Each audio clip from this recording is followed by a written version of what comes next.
We say home matters, parenting matters, marriage matters. Today, I kind of put this title on this: company matters. Oh, yeah.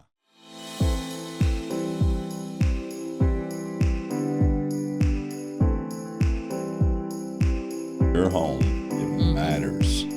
You're there to make a difference. Well, welcome to Home Matters. You try to jump in front of me, I like to kind of catch you off guard. Yep, sometimes. You always wait on me, but then today you just decided you were going to do it. I just decided I would do it. Well, happy 4th of July once more. I know, man. It's our kind of a podcast mixed up last day, week was right? kind of short because we kind of, went into the 4th mode. And when the 4th is on Saturday, you don't ever know, like, if people are going to celebrate the week before, the week after, maybe just the week of. I don't know. But anyway, we are glad that you are here. And whether you're listening now or whether this was recorded a year ago and you're listening, we are glad that you tuned in. Thank you. And we are. We do celebrate the fact that if you're off this week, maybe instead of last week, again, when it fall on Saturday, probably people that maybe had days off this week rather than the previous week. Yeah. Even though it falls within a different 7-day calendar. But again, we hope that you enjoyed your time. If you've had time or you're enjoying your time. And again, I just maybe some slowdown. Maybe your kids are out of school and you can just kind of maybe fall out of the routine a little bit, I hope. But we want to talk to you today. We say home matters, parenting matters, marriage matters. Today, I kind of put this title on this: company matters. Oh, yeah. Let me type that in. Hold on just a minute. Oh, my goodness. Company matters. Yes. Can you type that? I think Watch I can. this. I hope you can see these fingers. Click, click, click, click. Company matters. Yes, you got it. We got that. Okay. We're going to remember that. Good deal. Yes, it does matter. It does matter. Look, and it matters. Look, individually. Yep. I think if you are married, it matters as a couple, like the company that you keep, and surely for our children. Yeah. Right. I think the Bible's clear that, over time, I think you move in the same direction of those that you hang with. Sure. You may say, well, I just need to hang out with them to be a witness. Yeah, well, sometimes that works. Yeah, and sometimes that works. Sometimes that's true. But you better have some outlets other than that one group of people, I think, that you draw strength from, that you draw wisdom and understanding and knowledge from. So let me share this passage with you. Proverbs 13:20. Right, look, walk with the wise and become wise. Are you ready for this part? Mm-hmm. Associate with fools and get in trouble. I read that in several versions, but I had to put the New Living Translation because that is great. I mean, associate with fools and get in trouble. Have you ever done that? Some of you parents, yeah, I have. Some of you parents out there that got teenagers, I mean, you need to give them a T-shirt. You need to get associate with fools and get in trouble. To put that on a T-shirt and give it to them for their birthday. That's great. But again, it's just the reality that those people around us that we do.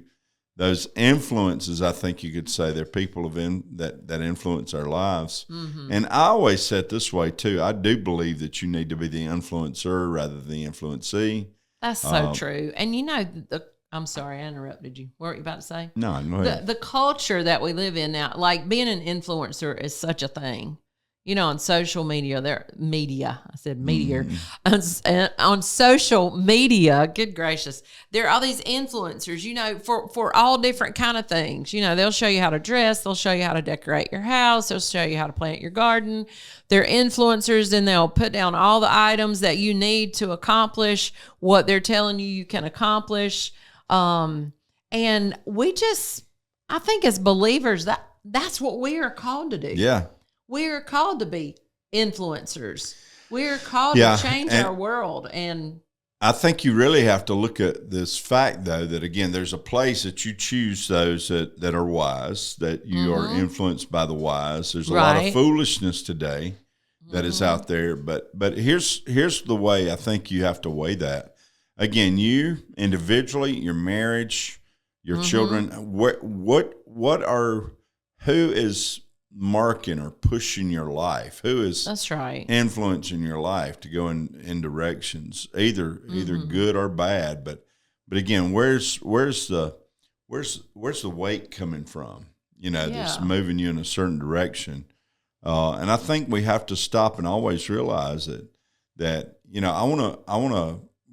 don't want to be in a place, and I'm always so skeptical of everybody that and that's I'm tough afraid these days. I feel like it is, but at the same time, I do want to use wisdom in how I spend my time, on how I'll allow my life to be affected by others.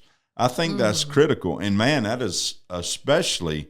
We talked about parenting a couple of weeks ago.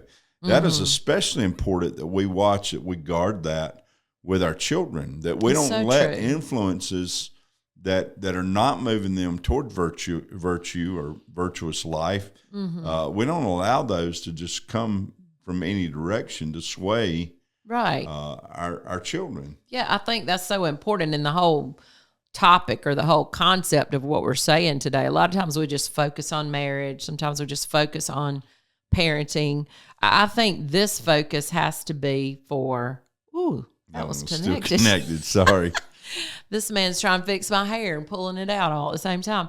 I think that has to be for every relationship, all the relationships, all the places where we have influence. Right. So if it is our parenting, if it is in our marriage relationship, that we have to find those people. Again, what are those influences in our life? What are those people? Who are those people that are influencing? Again, the way we view marriage, our attitude about marriage, just the way our perspective. Again, I think that a lot of times we don't realize how much sway, how much impact others are having just by their words. True. Just by their opinions or their perceptions, whether they're right or wrong. I don't think we realize how those can affect us. That's the reason, again, I think it's so important that I make decisions as to who I allow to speak to my life. Right. Who I allow access. Who I give my ear to. Who I give my heart to. Right. What I let in and what I receive, and then just making sure that I'm not walking around with the blinders on. Like you said, that there are lots of things that influence our life that maybe unintentionally we overlook sometimes. Maybe it is the social media feed that I follow. Maybe it is the movie or the program I watch on TV. And we have a TV in our house. We have computers in our house. We have the internet. I'm not saying you just rid yourself of all of that. Right.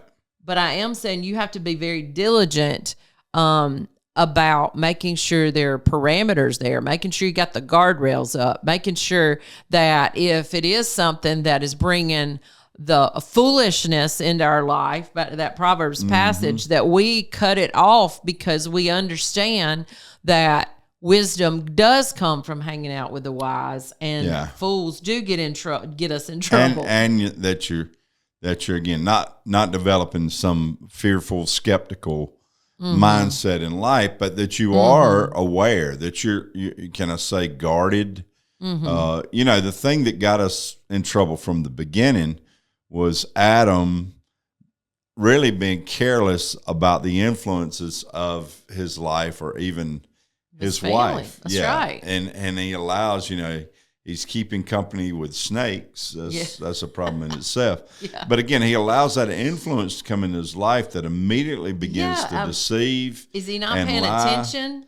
Or is he I've always said he's really negligent. People who say blame Eve for the problem of sin in our world. Well, I think you got to always realize that Adam was right there too, and he allowed this to happen. He didn't say anything. He didn't stop. Yeah, well, he allowed the conversation to begin with. But I think that is something that if there's a conversation that's going on that's contrary to your life, it's contrary to your values, then you have to serve a cease and desist, kind of thing, where you disconnect. You don't allow that in your life or in your home. And that is not always easy. No. It really takes discipline on our part. I think too, in looking for people, I think we should seek out and pursue those people who we see live with wisdom, who we can look at their life and we can see productivity. We can look at their life and we can see the fruit, if you will. We can inspect the fruit of their life and see good things, people that have made good decisions, people who we can find in our life that we can respect. And hopefully we are those people for somebody else, right? Yeah, That's the goal. But people who live their life with intention, I feel like we wear that word out. People who are just intentional about their walk with the Lord, intentional about building their house on the rock, on the foundation that God has instructed us to. And I'd encourage you, man, we tell people a lot of times in mentoring and, and trying to find those people in your life, you have to pursue those people. You have to, set an appointment with them. That's not so crazy. Young mother, you see another mother that's maybe in the same season you are, and you think, man, it just seems like she's doing a good job and she's got a great attitude about it. Man, go have a coffee with her sometime. Go to the playground. Sure. Let your kids play while you glean from her wisdom that you can use in your own life and make a difference for your family. Yeah, I think that you look for, and again, we likely use the word here, success. Yeah. Because success, it never brings us fulfillment. But again, I do want to find people that influence my life that are at least moving in the right direction. Yeah. And I can see that. I think there's negative with success, but I think there's also the positive side. You can look at their life and say, hey, their marriage is successful in the fact that it's productive and that there's love there, there's passion there, there's compassion there for one another. You can see those things. But I'm just saying that with that, you want to, I think that even as we lead a family or we lead, especially children, I want to put them in the best position that I possibly can. Yes. And for that to happen, I gotta be aware of the influence, the company around their life. Mm-hmm. And I would say that's easy for us to see as parents, but how many of us need to see that with our spouse or other family and friends that we have that, man, we want to make sure we put them in the best place possible for them to have success, for them to achieve, for them to attain the things that God has for their life. Because I think that it's so easy for us to be kind of flippant and careless about the influences, about the company around our life. And then we step back and wonder what happened. That's true. It's really not that complicated. It really is just a matter of, all right, where did this begin to go awry? Where did it begin to go stray? And you'll a lot of times find there was somebody somewhere, there's a voice, there's an influence, there's some company out there around our life that's not moving toward the things that God would have for. That's right. Somebody gets our ear. Right. Right. I always say this, and I interrupted you that time. You're good. But again, I always say this, all affairs begin. They don't always. The first stage of an affair is conversational. Mm-hmm. Always.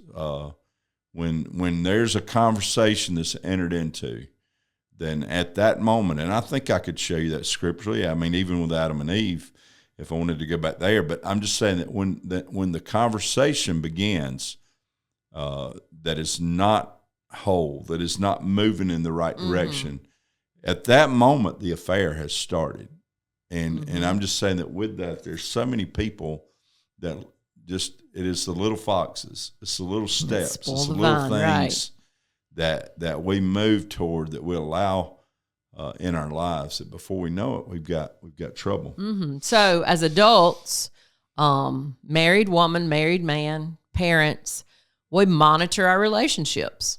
I think that's so important. Just as Eric said, we're not giving ear, we're not giving attention to those things that Man, I mean, sometimes I feel like we just walk right into destruction and foolishness. Can't say it right. Yeah.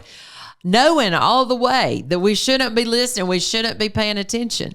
So for ourselves, but then for our kids, man, the importance of monitoring their relationships, the time that we allow with people. Okay. What about screen time? You want to talk about screen time? I don't think it can be overlooked. Exactly. I mean, the time that we allow the influences that can come in through a screen, whether it's a big screen, movie, TV, or whether it's, this small that we're giving our time to, the influences that we get from there. It's crazy. Yeah. And again, we always need help. And, in the book of James, it says if we'll ask for wisdom, God will give it to us, and He gives it to us generously. Mm-hmm. And I know that I don't want to create some mindset out there as you're raising or as you're working, leading a family, trying to find that your home does matter. Mm-hmm. I don't want to create a mindset that's in any way condemning or condescending to everybody around you. No. That don't have it all together. That is not what we would encourage. We always realize there's room for us to be the influencer in others' lives. But what we are saying is we need wisdom to navigate that. We need wisdom to navigate this life.